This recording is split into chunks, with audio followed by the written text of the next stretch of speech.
ऐका ना, मी आणि कुंद काकून आमच्या घरच्या झाडावरनं फणस उतरवलेला आहे.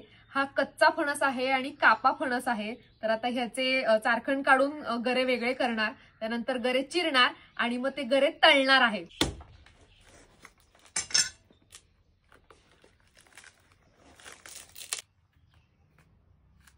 हा जो गरा आहे तसा उभा फोडायचा आणि आतली अठळ आणि त्याच्यावरचं हे कव्हर आहे हे काही आपल्याला वापरायचं नाहीये.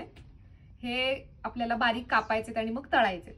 हा जो गरा आहे तो वरून आणि खालून मी कापून घेणार आहे, म्हणजे मधला एकसारखा आकार राहील आणि उभे उभे काप केल्यानंतर त्यांची जाडी सुद्धा सारखी राहील.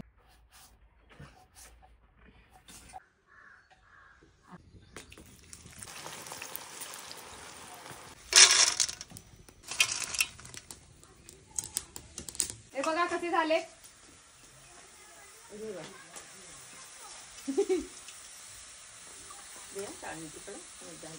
मस्त आहे, कुरकुरीत आहे, चांगले.